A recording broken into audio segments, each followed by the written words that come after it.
All right, welcome to Halitics on Thursday. And I'll tell you what, I'm really excited about today's program because we're going to be talking about my Congress member, Jamie Raskin, with William R. And William, I was so excited to find your Substack where you talk about Representative Raskin. He's actually not your Congress member. Yours is David R. Trone, who is running for Senate, and there was a chance he would run against Raskin. Just announced that he is not running against Raskin. I was so heartened to read your column because Raskin is, at least from my perspective, and you please weigh in a moment, he's a real darling on the left. He seems to do no wrong from the perspective of many progressives with whom I speak and with whom I've worked as an organizer. So to find someone like you, an environmentalist, someone who, as you can see, we don't have William, you can't see him, but you can see his title there. He's former policy director for the Audubon Society, New Jersey, testified in Congress. To find a progressive who doesn't see Jamie through those, what I consider to be rose-colored glasses, was really a revelation for me. So welcome to the program, and let's talk about Raskin. Yeah, thanks so much for having me, Hal. Let me make things a little more complex. That like with I Care for senior citizens, you change your lenses as time goes on. And I have known Jamie since his first race against Ida Rubin, displacing a senior senator with clout in Annapolis. Ran probably the model campaign for a Democratic populist. He had more yard signs than I've ever seen in terms of density in his area, and took, quoting the high road to Annapolis, he won in a blowout, which is very rare against senior sitting politicians in Maryland. This was in Mike Miller's heyday. And I was impressed. I thought I had heard no better stump speaker from the head, what he was laying out, and the heart, the intensity and sincerity he spoke with, that I marked him right away as somebody with presidential potential. And we stayed in touch. And I was invited at the peak of the Green New Deal wave to address his Democracy Summer, and that was in August of 2019 down in Silver Spring, which I did, and I sent them a long essay about the New Deal as a follow-up. But since then, things have shifted. I see seniority and the mores of Congress operating on him, as you know, the cliche is, as on everyone else, to make him more cautious and, in my opinion, move him to the right. And he's also helped me out, and everybody else, writing a very candid book where I've learned much more about him than our casual acquaintances, what he reads, who inspires him, and so forth. And that was a bit of a shock to me. And it did match what I was saying, a fundraiser with James Clyburn, who, you know, was a kiss of death for Bernie in March of 2020. And so that's the background to the essay.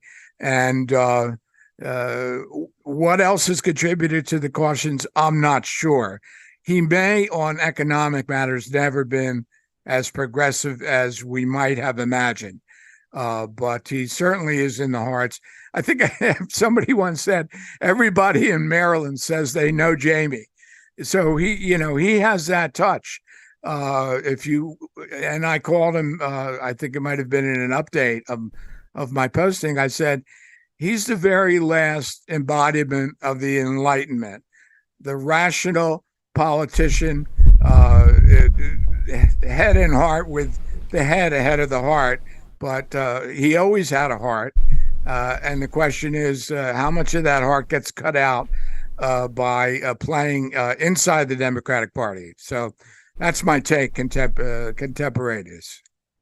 Well, I want to just, my cards on the table as well. I did first learn of Jamie Raskin when he ran for Congress to replace, I guess it was Chris Van Hollen when Hollen went into the Senate. And by the way, if I get any facts wrong, which I almost certainly will, please correct them. Don't stand on any ceremony. But that is right, is it not? Van Hollen ran for U.S. Senate to replace Barbara Mikulski, or was it Sarbanes? I think it was Mikulski, right? She was out first. That sounds right to me. Yes. I think that's right. Or no, Cardin is the senior, and I think Cardin replaced John Sarbanes, I believe. I could be wrong. And then Mikulski came. And he had about 7 good progressive competitors, professors and so forth. So and he won, which is pretty amazing. He did. He was the most progressive. He ran. The 2 strongest challengers were Kathleen Matthews and Trone. And Trone lost. He was I think the Post endorsed Matthews. She was kind of a centrist. In retrospect, I think Kathleen Matthews might have served me better as Congressmember. She was a news anchor here in D.C. area and married to Chris Matthews, the MSNBC bombastic host. So I thought she did a nice job when she became the Maryland State Democratic Chair. And I thought she did a pretty good job and promoted a progressive agenda in that role.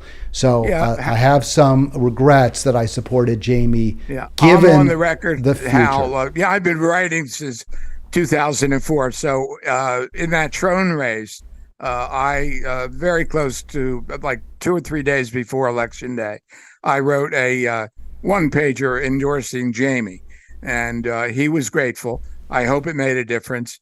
And at that time I had no reservations. I thought he was the better choice over Trone. I think he made the wise decision not plunging in now, given the medical situation. It would be a tough race. The party, I think, has moved to the right. Trone never endorsed the Green New Deal. Jamie did. And he's got money and connections, and he'll spend whatever it takes. So I think that was a correct move. And, I think it would be very hard for Jamie Raskin to run as a leftist or progressive alternative, given much of what you even write in your article, given how close he has come to Joe Biden, voting for the Biden dirty debt ceiling deal, voting for every appropriation. And I know we disagree a little bit on this, but voting for every cash appropriation for Ukraine. Carrying water for the Democratic establishment by focusing solely, exclusively on Republican misdeeds, at no point challenging the Democratic establishment. As you mentioned, campaigning with Clyburn, raising funds with Clyburn, also speaking, at Lockheed Martin event in support of the war on Ukraine. So. The war between Ukraine and Russia, so supporting full-throated defense of Ukraine.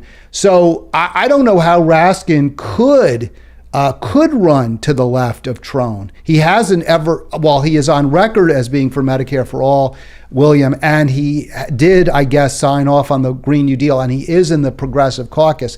His actions have been completely centrist, have been completely pro-establishment. Yeah, and he has been so pro-Biden that if he was going to pull out his Green New Deal support, one of about 100 congressmen, then, it puts him at odds with a lot of his stances, climbing the ladder, committee chairman. And it made sense from a lot of points of view, including his shift and worries about health, to go into an all-out dogfight. And that's what it would be. Hal, I just wanted to make your listeners aware, if they want to compare young Jamie Raskin to the older Jamie Raskin, his book, Unthinkable, compare that to Overruling Democracy, which came out, I think, about 2003 or 4. Raskin is the representative of Jesse Jackson and Ralph Nader and trying to get them, into primaries against a heartless Democratic establishment when it comes to challenges from the right, as from the left rather, as Cornel West is about to find out.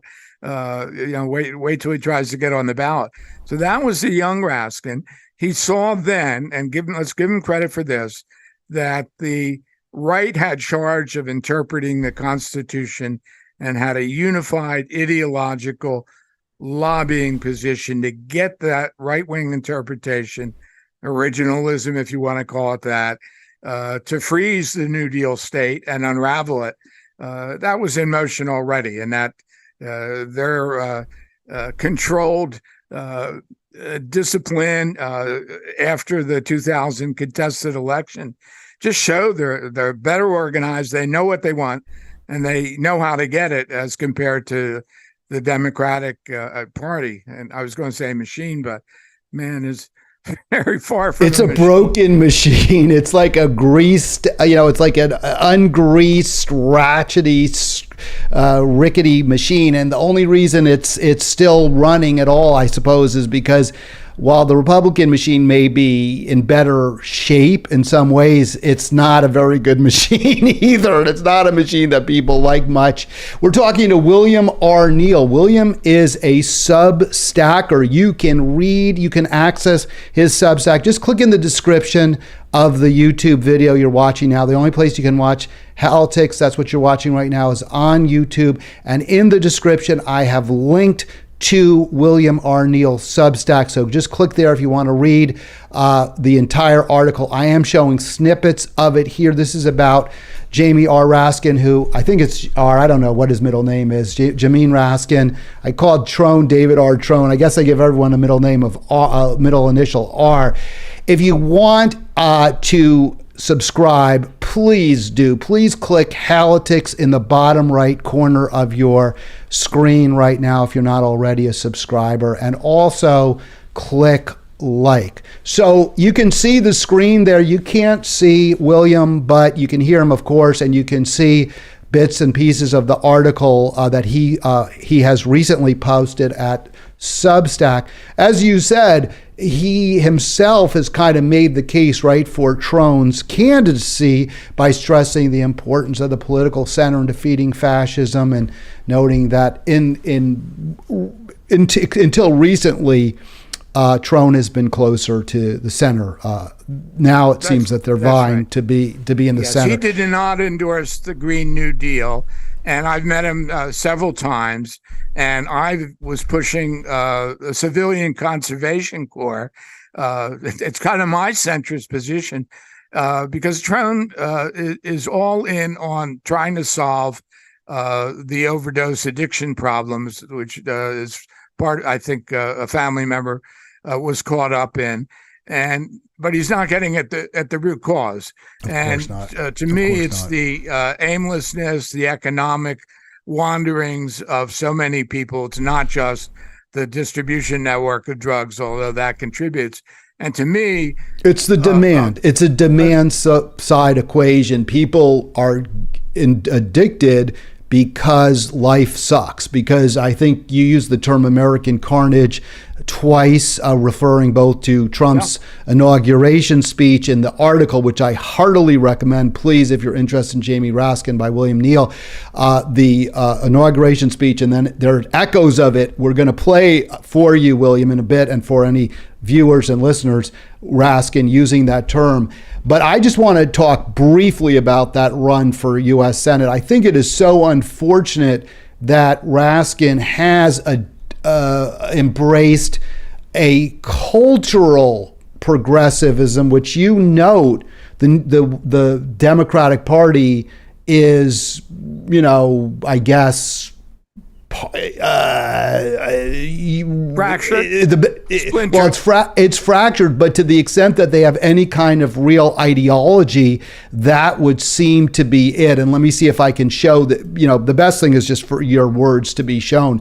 But in the part of Maryland where David Trone, the part that he represents, and where you live, you mentioned Frostburg, where there's a university, Frostburg State. That is the poorest part of the state of Maryland. And culturally, it's going to be very conservative, mostly white working class. But economically, they would be, I believe, extraordinarily receptive to a full-throated, progressive, populist economic message, which Jamie Raskin could have and should have, I believe, and the squad should have and could have embraced, and instead went in the other direction. Your thoughts? Yeah. How one would think exactly that they would be receptive, the people that live here, to public investment. I mean, here's the basic situation. And I have a stump speech. I talk to a lot of people. I'm a walker on the lands and roads out here all the time. And I talk to a lot of people.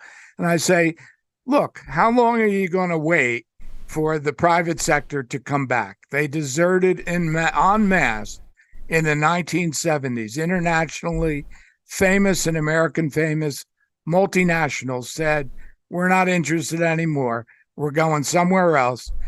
There was some labor out here, labor power, but we have had nothing substantial in the way of the private sector coming back.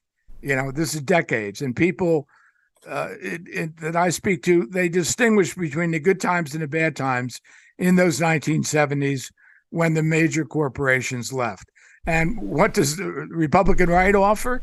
Yes, small business, which, the companies are not coming here, even the major retailers, with the exception of Walmart, because the demographics can't lure them here. We don't have enough people, and the people that are here aren't close enough to the median to lure Trader Joe's, Costco, and so forth.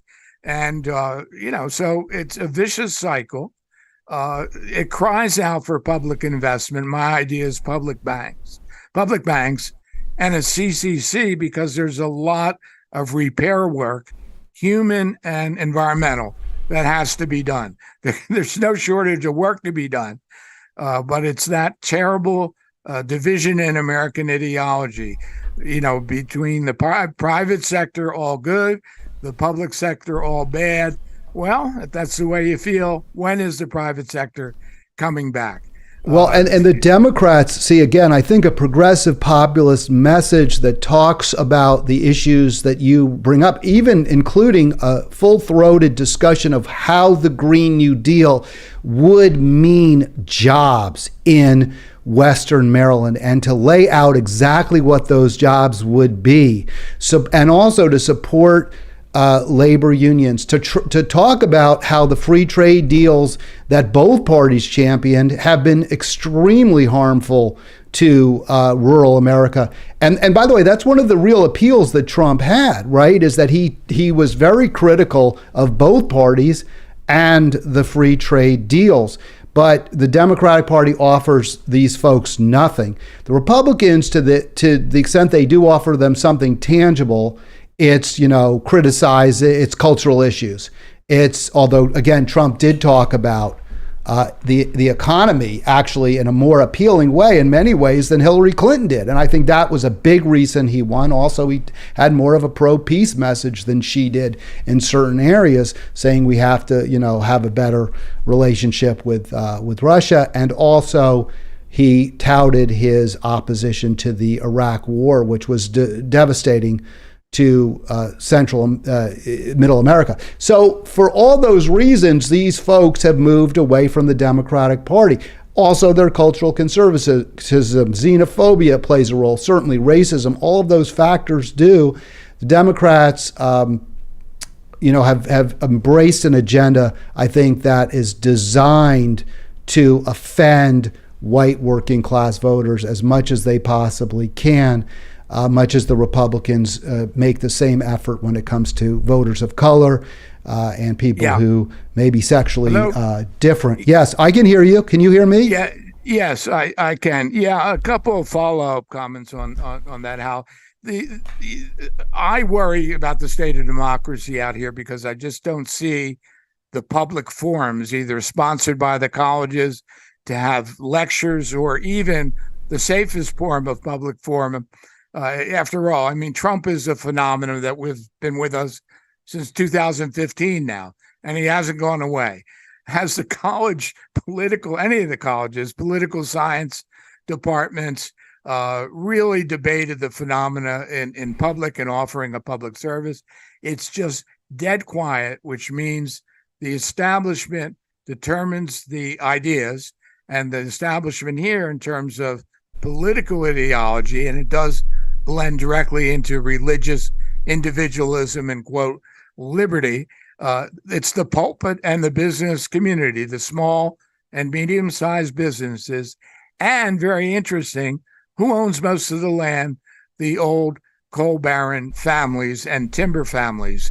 Every time I walk and I find some beautiful land or troubled land, it turns out, and it's usually not signed, if with a little digging, it belongs to a former coal family. And it's largely within 20 miles of Frostburg, tens of thousands of acres of damaged and disturbed land that have been only partially restored. So the work for CCC is enormous. It's water damage.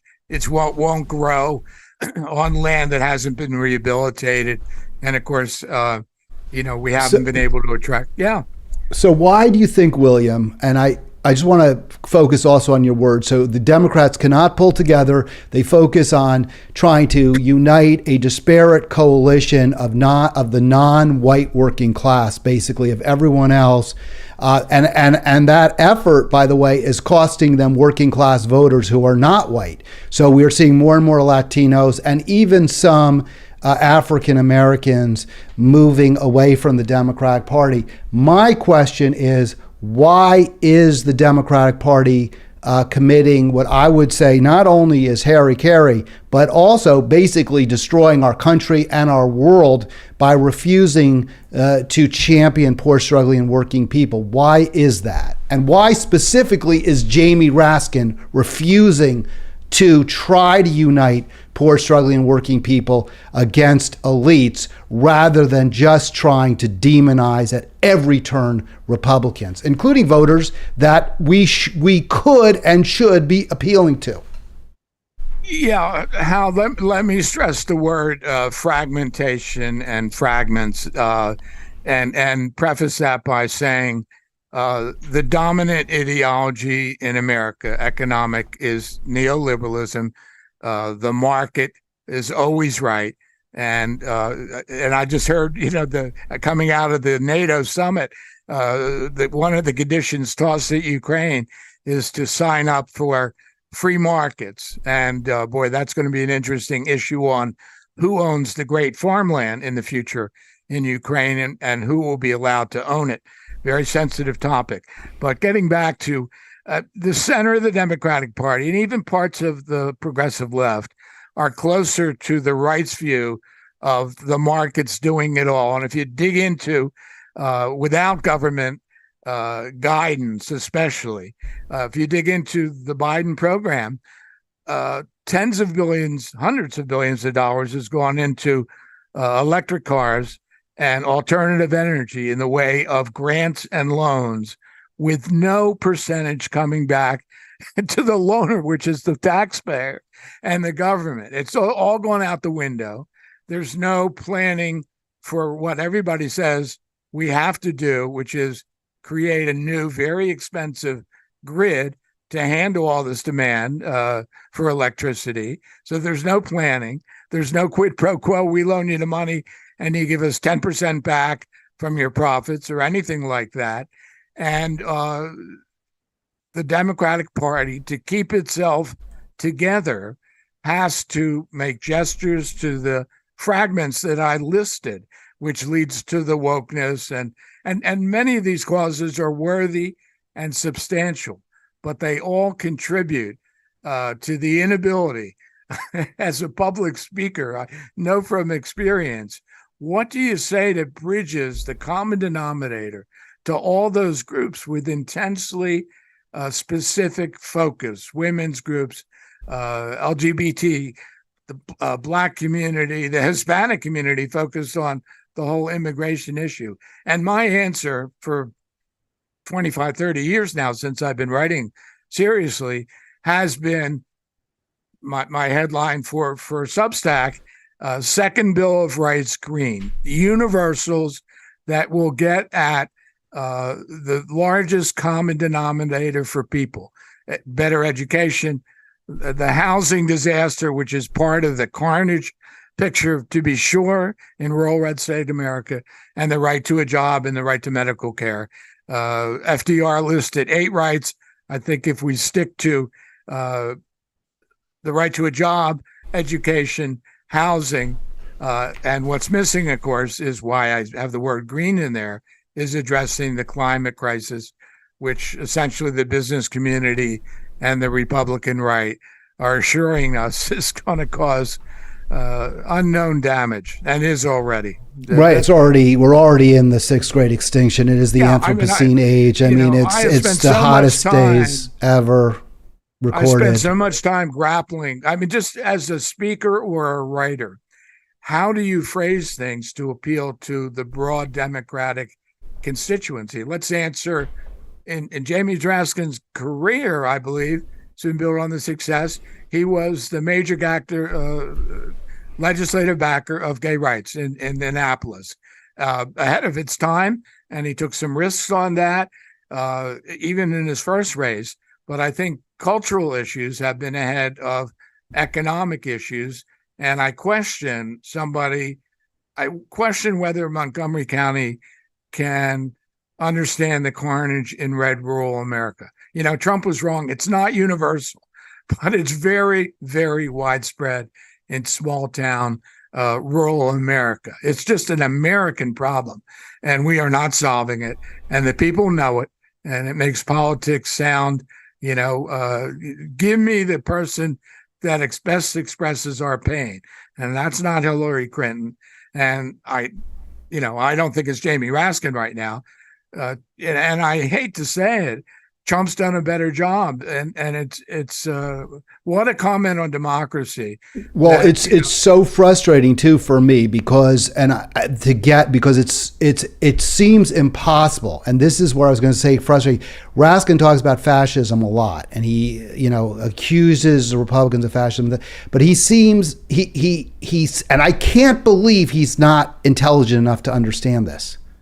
He seems not to grasp the connection between the Democratic Party's abandonment of the working class and their embrace of what he calls a fascist party and a fascist leader. He seems incapable of understanding that the Democratic Party is offering nothing tangible.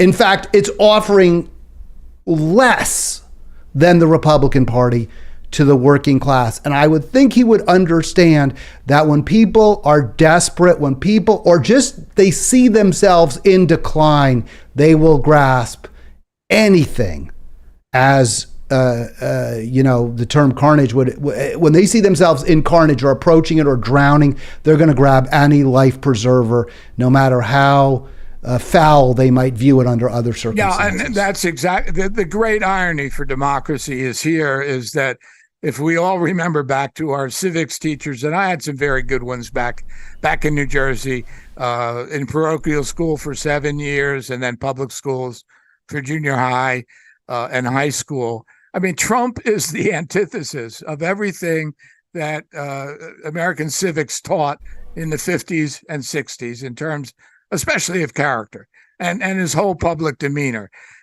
is it's so far from the traditional liberal Republicans we knew in New Jersey, and so far from the dignity, but not the policies that Obama, promoted, that it must, if you answer that it isn't desperation of people, but rather it's their positive choice that he's their ideal, then we are in irremediable trouble. Right, but we should also recognize how important, and I don't know why this is also something that's frustrating for me, is how important policy really is when people vote.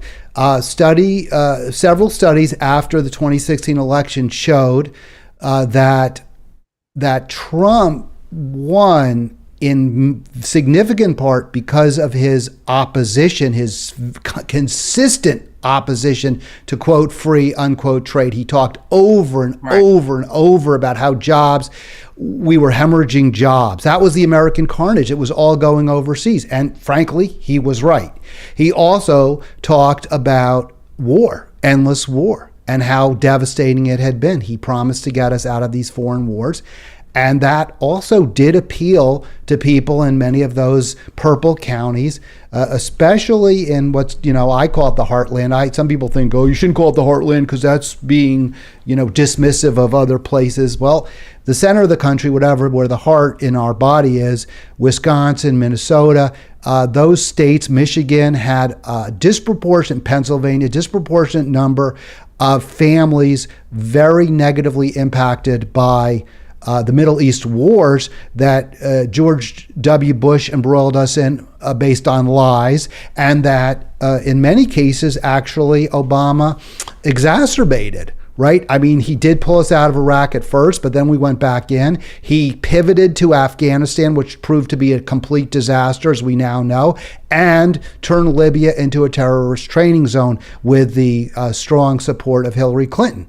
All of that was really hurt him, not probably in terms of the total number of votes he or hurt Hillary, not in the total number of votes she received, but in key states, in the states that she needed to win. So it really was policy that I think ultimately turned the tide against her. And I am so frustrated, William, I don't know if you see this, maybe you don't agree with me, that most progressives, most Democrats simply refuse to even entertain that notion. No, they're deplorable. No, they're fascist. No, they're racist. How I think what's behind the center of the Democratic Party not being able to appreciate the depth and extent of American carnage based on the collapse of the old industrial economy, with capital going abroad, no longer loyal to geography or nation. That if there was ever any more powerful driver inside the economics profession than free trade, let me tell you what happened to William Grider, whose book, One World, Ready or Not, was the calling card on trouble with China. And already, 1997, it came out, and it was so good it was used by University of Chicago, of all places, as a textbook on globalization, among others. Grider was ferociously attacked by Paul Krugman as a mere journalist without economic models. How could he possibly explain the world? Because he was at odds with the dominant, and it's still the dominant leanings, just slowly pulling back as we recognize that, out of free trade, we have created an existential rival in China. Boy, if you couldn't see that coming, I don't know where your head is, but it was pretty obvious. Kevin Phillips saw it as well, that countries that stop making things historically and turn to finance, and you can go down the list, Spain, Holland, England, and so forth, and now us, are in trouble in holding their position in the world.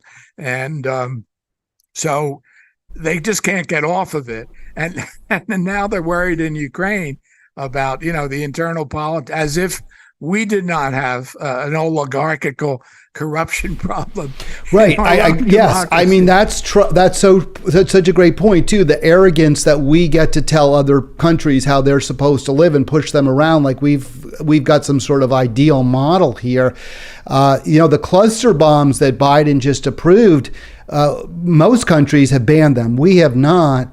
And neither has our ally Israel, which has used them against pretty much the defenseless Lebanese back in 2006. I'm not sure if they may well be planning to use them in Gaza if they're not already. So I just don't know where this moral certitude, and even when I talk to progressives and they'll acknowledge, well, yeah, we tortured people at Abu Ghraib, and yes, we spy on citizens, and yes, Obama droned people and they didn't get due process and a lot of them were innocent, but even still, we're better than they are. We're better than, we're this, we're that. And I'm like, and this is what frustrates me. I know I'm kind of going in different places.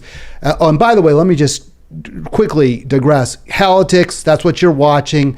Please click like, please click subscribe, and click William R. Neal's link in the description. Go to his Substack, read the article, Jamie Raskin and the Future of Our Fading Republic. It is really worth the time. It is filled with really important wisdom, and I think helps us kind of understand our moment, but also, William, it does provide what we need, a path forward. The problem is who's going to take that path. I'll give you the path I choose. That's Dr. Cornel West for president. I don't know if you think that's just pie in the sky, but I can't keep voting for these Democrats. I won't do it. If there's an alternative who is clearly superior, I do not, and you and I may disagree on this, but I just don't see the Democrats as so much less awful than the Republicans en masse. And that includes every one of them, that I'm going to simply vote for them if there's anyone better on the ballot, even if they have little chance to win. And my final point, I raise this over and over again on this score, every House Democrat voted for Hakeem Jeffries, the darling of Wall Street, the darling of AIPAC, to be the House Minority Leader. Yeah, and he wears casual shoes to the most important meeting. I don't know whether that's a plus or con, but it was duly noted. But yeah, it's a dilemma. I'm not sure. I like Cornel West. I've read his books. I've heard him speak. But I in terms of the fragmentation that we've been talking about, all the different elements, even just inside the Democratic Party. His speaking style is somewhere between the black pulpit and serious academe, high-level academe. He has a theological degree, and he's very savvy about economics and politics and culture. And then he tries to blend it with his outreach. And, he was furious at Obama. And I do want to say a word about that. For Obama's unwillingness or inability to reach the black street. So it's an amazing, when Cornel goes on his riff, he's black minister. He is high church Episcopal almost, or I should say AMA Methodist, and interspersed with street talk. I'm asking myself, as somebody who lives in the world of politics and public speaking observer, at least, how does this come across into a white audience? It's a tough sell. And in terms of ethics, grasp of economics, and grasp of carnage in the black ghetto and in other parts of America, I think he's head over shoulders over RFK Jr., who lost me decades ago and hasn't won me back. And I did listen to all that speech, which was pretty painful to get through, the 2 hours.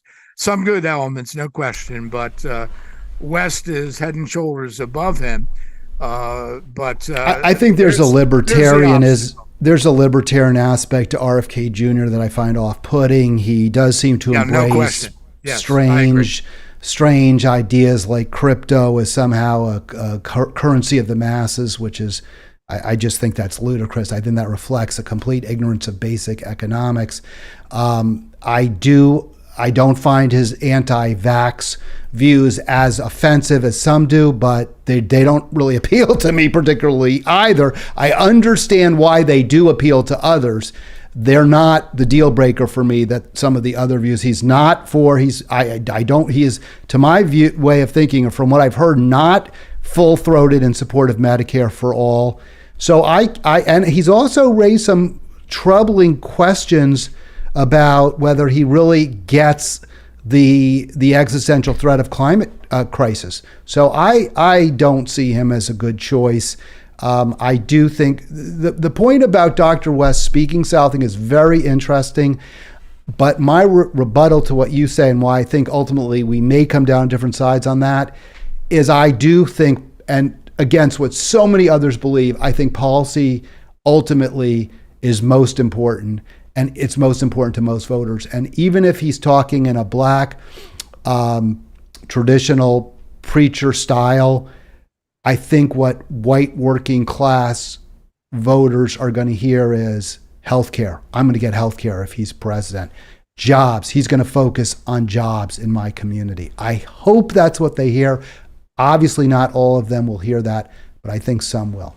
Yeah, Hal, as I've gotten older after a long career since 1971, watching the Democratic Party, being a delegate in 1980 in New Jersey, supporting Kennedy, Hofer Carter, and so forth, I've run into consultants who are Democrats, actually one from the state of Florida, who rapidly disagree. I think I'm closer to you, hoping that policy is more of a determining factor in terms of self-interest for American voters than a lot of the consultants say.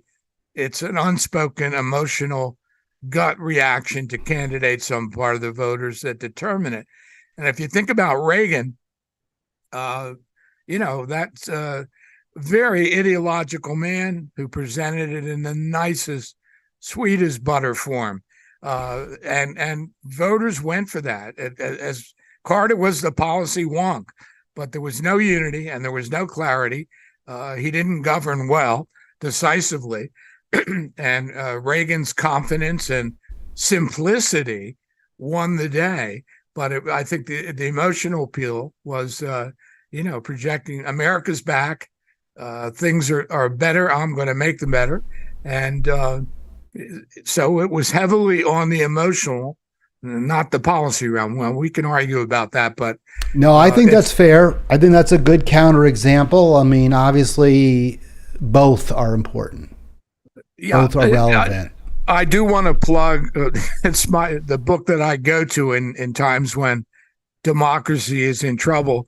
A History of Western Political Thought by a Brit named J.S. McClellan came out at the peak of neoliberalism, the end of the 1990s. Well, we can argue whether that was the peak or not, but he has his book organized chronologically, and the last sections are on the decline of liberalism in Western Europe, especially, and the attack on liberalism coming from the irrational right and the irrational side of politics. Jung and Freud and Nietzsche, and very interesting that Nietzsche shows up in Jamie's second book. None of the major economic thinkers like Karl Polanyi or Michael Harrington or the Galbraiths, but Nietzsche shows up as a worry. Well, and you point out Thomas Piketty, who is very influential in recent years and contemporary, exactly. And it talks about the rentier class, how the ownership of the means of production is what matters in today's economy. And Raskin can't even be bothered to mention that. Well, yes, and you can see this broader high level of generalization about the unconscious breaking through in politics when the formal policies can't get to the gut way people are feeling. And you got to see a lot of that in Trump. And there was Absolutely. A description in another book I read about European politics between the wars about the rise of fascism in Italy and the attempt by a gentleman who was a well-known Italian figure who took over some territory that was disputed at the end of World War I. And a description in the book I read of the characters behind this attempted coup. This was not Mussolini, it was a rival. And the description of the characters and the costumes almost matched exactly January 6th. If you think about the garb that the protesters were in, and you can't escape the fact that it was an eruption of the irrational to a good degree. I mean, Viking costumes. Oh yeah. It's Well, and I'm not going to defend them at all, but I think the Democrats, by just demonizing anyone who even supported Trump, are again making a terrible mistake. I think you acknowledge your own shortcomings, and you should not throw stones if you live in a glass house. What the Democrats should be doing is saying, hey, we don't think you should be storming the Capitol, but we get that we haven't been responsive to the needs of the poor, struggling, working class. We are also part of the problem. We vow to do better. That's how I would have responded. Here, let me play this real quick. We don't have that much time, and I do want to get the clip where Raskin uses the term American carnage. I want you to respond to that, and then I have two more quick clips we can hopefully get in before 1 o'clock. We're talking to William R. Neal. Here's from MSNBC. Just a few days ago, by the way, folks. See if I can get to work. There we go. Yeah, I don't think I've seen it. 2 weeks ago, we heard Shay Moss and her mother, Ruby Freeman, Speaker Rusty Bowers from Arizona, and Georgia Secretary of State Brad Raffensperger describe how hate-filled intimidation campaigns by Trump and his followers made them prisoners in their homes and drove their stress and anxiety to soaring new heights when they refused to do Trump's bidding. American carnage, that's Donald Trump's true legacy. His desire to overthrow the people's election and seize the presidency interrupted the counting of electoral college votes for the first time in American history, nearly toppled the constitutional order, and brutalized hundreds and hundreds of people. All right, so let me stop it there. Very melodramatic presentation by Jamie Raskin, William, and powerful. I'm not, this is always tough for me because I'm not a Trump hater like so many out there, and I try to point out that I believe the evidence strongly supports him to be the second worst president of the 21st century, not the worst. And going back to Nixon, both he and W, I think, were worse presidents by any metric I use. I think that Trump was treated unfairly, to be perfectly honest, by the media in many ways. And all that said, he was still a really bad guy who did a lot of really bad things, and that was one of the worst. So it's tough because I think Raskin is making some fair points, but it allied so much of what's important about the Trump phenomenon, including the complicity of other politicians from both parties. Yeah, how I put two different sites from YouTube on that give my take on American carnage, which is very different than Raskin's and not as sweeping as Trump's, even though geographically it's widespread in rural America. But the clips are of Kensington Avenue, a drug haven and depressed urban area in Philadelphia. Very well known in the Northeast. I don't know about other parts of the country. And the other was just an average guy driving through the old industrial small towns adjacent to Pittsburgh and the Mahoning Valley in Ohio, West Virginia, Ohio, and Pennsylvania specifically. He's now driving all over. But, he and I left a comment on his site. I said, you're really portraying the carnage that was talked about and that Trump means. Dilapidated, abandoned buildings, downtown storefronts, boarded up. Cumberland, New Jersey, a very good example. The struggles they're having. So it's, I think, a fact of life. And if you want to spin it so that it's all a terrible projection, untrue from Trump, you're making a huge mistake. Rural red America needs help, imaginative help. I don't know when, if ever, the private sector is coming back. And yet the American right, the Republican right, the libertarians, have put a harness and a yoke upon the ability of New Deal style interventions to offer help. So we're stuck in this terrible treadmill, and it's going to build frustration and, the irrational side of politics, which is really what fascism, it was built on economic troubles. There would have been no Hitler without the Great Depression. And yet I put myself back in Weimar, Germany, and asked, how could it have saved itself? And you can't find an easy formula or set of advice to have solved its problems. It has this feeling of inevitability. And it was rural Germany, especially Bavaria, who just never could reconcile itself to, quote, the coastal elites in Berlin and their cultural habits in Hamburg. The working class was seen as being urban, Berlin and Hamburg, and rural religious Catholic Germany just could not ever vote for them when things went really south with the Great Depression. The German Bundestag had no answer. They couldn't agree on unemployment insurance at the peak of the Great Depression, and people were desperate, and you know the rest, right? I mean, yeah, I mean, I read, there's a great book, I'm sure well, I shouldn't say I'm sure because I don't know, but called Der Führer by Konrad Hayden, who was a German journalist during the entire time from Hitler's appearance on the scene in the early 1920s in Munich, up until him taking the position, I guess, of chancellor. And he says all the same things you say, basically, and that, you know, the opposition to Hitler was always fragmented. The communists, the socialists, the Christian Democrats, all had very, very different motives, different goals, different agendas. The Christian Democrats, at times more conservative group, at times allied themselves with the Nazis. They thought, well, anything's better than the communists. The working class was torn because if they had a decent job, if they had any kind of retirement benefits, then they had a lot to lose from the communist revolution that was being promised.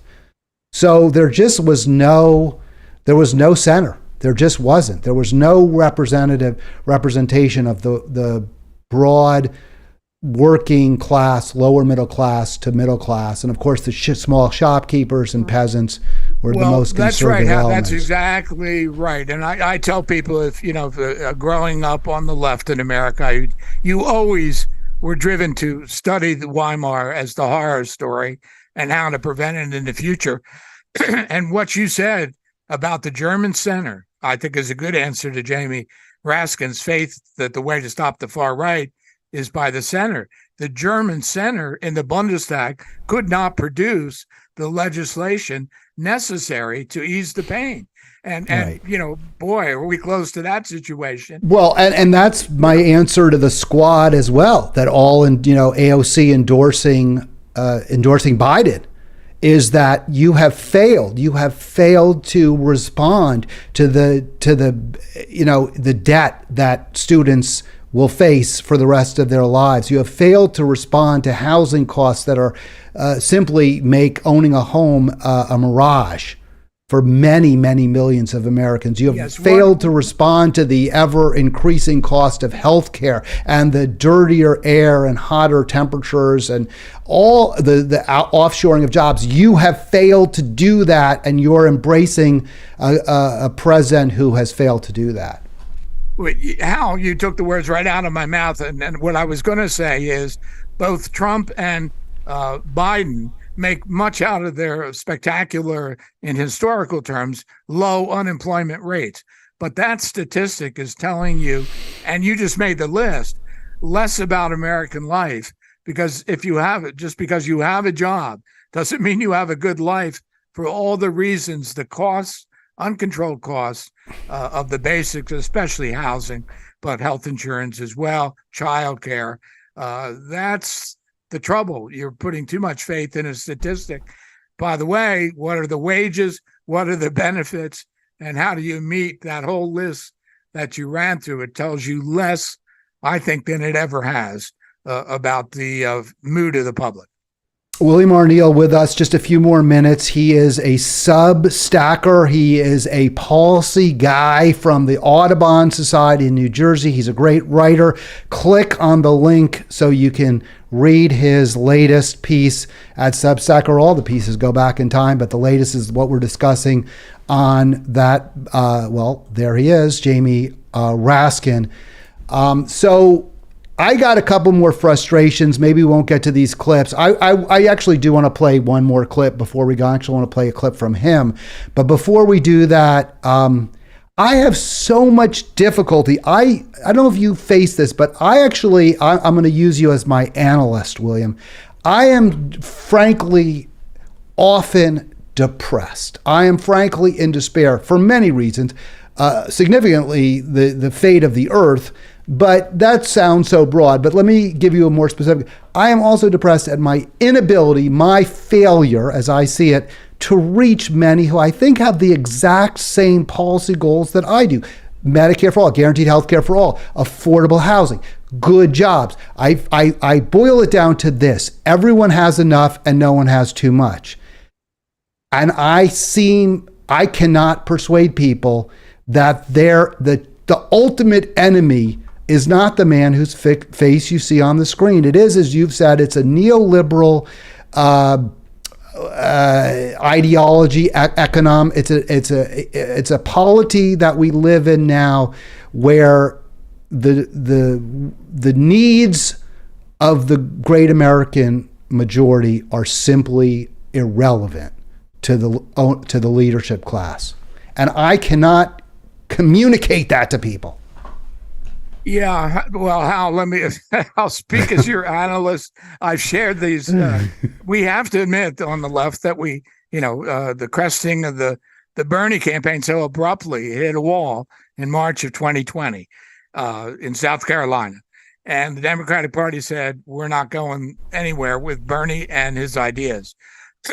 And we have to face the fact we couldn't win enough of the different fragments of the Democratic Party, much less the broader the country, in the battle of ideas. And very important, the ability to dominate the market of ideas in volume and depth. Now, I think we have as good ideas as the right. But if you go back to many of the histories of the right today, you'll find out that right-wing books on Amazon, the number of commentaries is 10-1 over good left-wing books. And that's amazing. And I followed that because I did a lot of reviews at Amazon back in the first years of the new century. And I was amazed that the first modern book on the second Bill of Rights was outnumbered by Amity Shale's attack on the New Deal, the Forgotten Man, by about 7 or 8 to 1. And I don't think that has changed. And the optimistic note I put in my long essay was this. I think the history of the left shows that we take advantage of dramatic rupture lines, collapses in the dominant ideas. And you got to hang in there because we have been unable to do it in just the normal context of politics, like the left in the 1920s.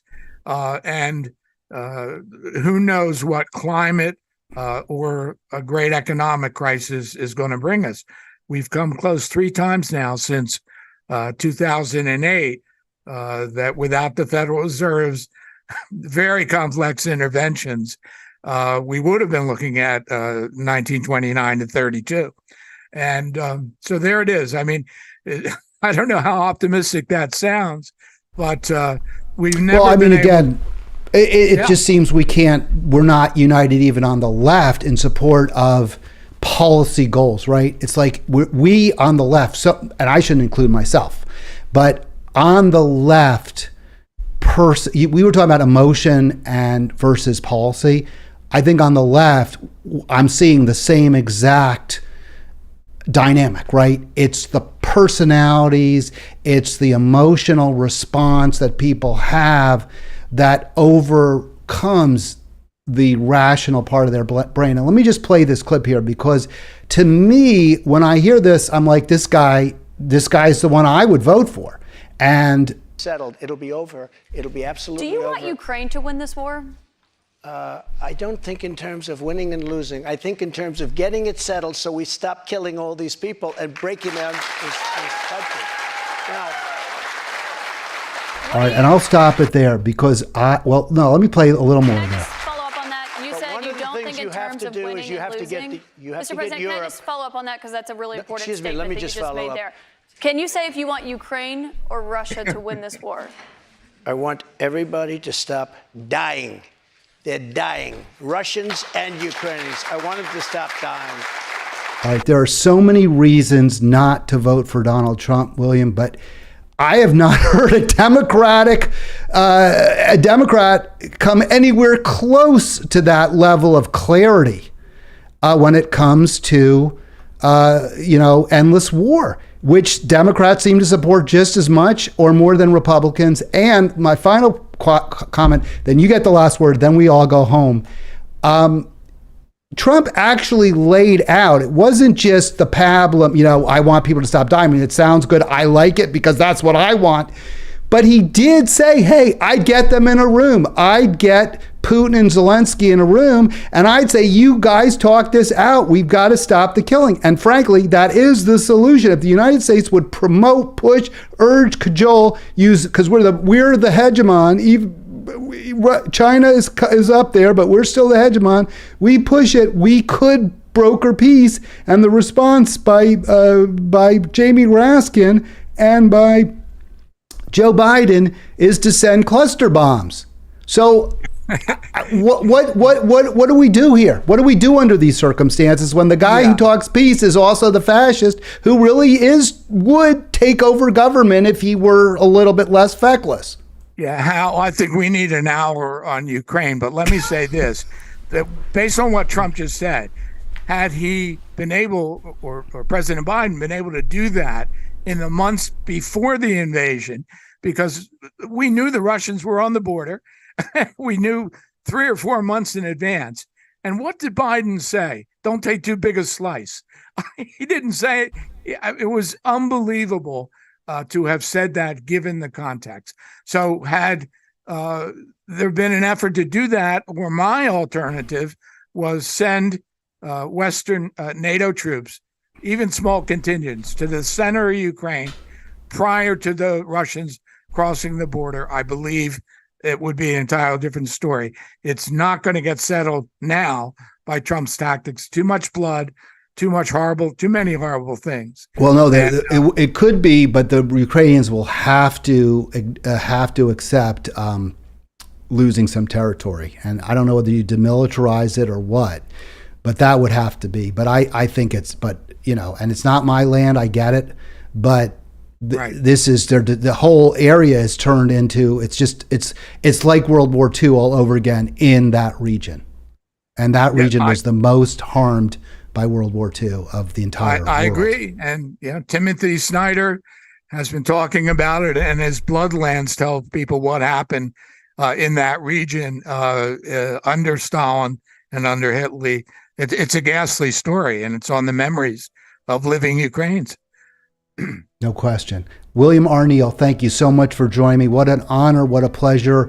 I always like to learn when I do my program, and I learned an awful lot from William R. Neal.